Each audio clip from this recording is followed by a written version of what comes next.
Ecuador, a little country situated in South America, which is filled with culture, sites, and beautiful landscapes. However, today we're talking about some issues in access to basic services that affect our country, like water, sanitation, and electricity. We will introduce some aspects of each service and the relation between them. So, let's start. Alright, here we come with access to water. Drinking water isn't available to the entire population, even less so in rural areas. According to the official data, 70% of the population has access to safe water, while 30% still don't have and are in risk consuming water with fecal contamination. In Ecuador, 9 provinces have the lowest records for drinking water coverage. These are Guayas, Santa Elena, El Oro, Esmeraldas, Manabí, Santo Domingo de los Áchilas, Napo, Cañar, and Bolívar. The lack of access to this right has a great impact on the health of children, since by consuming undertreated water they can get diseases such as diarrhea, cholera, or chopping fever.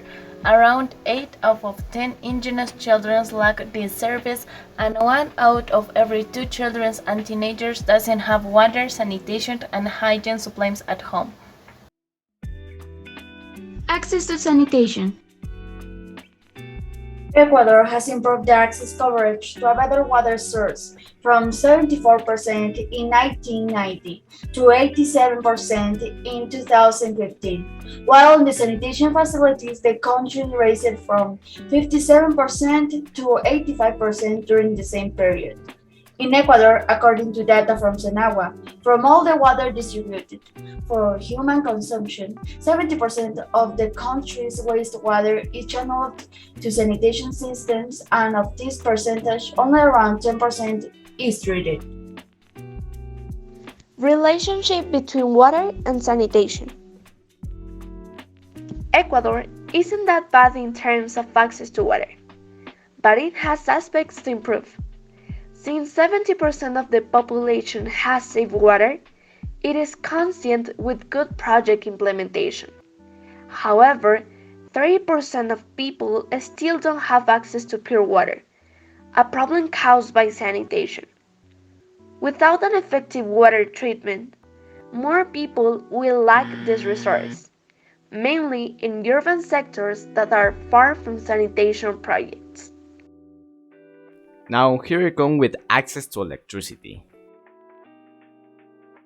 Anyways, here's the positive side, because electricity is the greatest implemented service. The first illuminated city in Ecuador was Loja in 1899. Progressively, it spread to many cities. Then the Ferum was created, a contract with the aim to provide electricity to rural places. In 2011, Texas figure reached 93%, but to increase electrical price to those remote towns without energy, the state requests a loan from the bank to continue the work. In 2019, the 97% of the population had access to electricity, such a high number. Also, it opens up to more than 80% with access to internet. Another question is, where does all this electricity come from? Well, 92% comes from hydroelectric plants, 7% from thermal plants, and 1% from non-conventional sources, like solar energy, bioenergy, or wind energy. To summarize and clarify each aspect of these 3 topics, we must look at their weaknesses. We have 2 parts, water and sanitation, which unlike electricity, need more development and had the problem of offering service to rural places, which wasn't the case with electricity, thanks to planned projects such as Ferum, which effectively provide energy to those sectors. With a good distribution of the capital and agreements, the section of water and sanitation could continue the same route.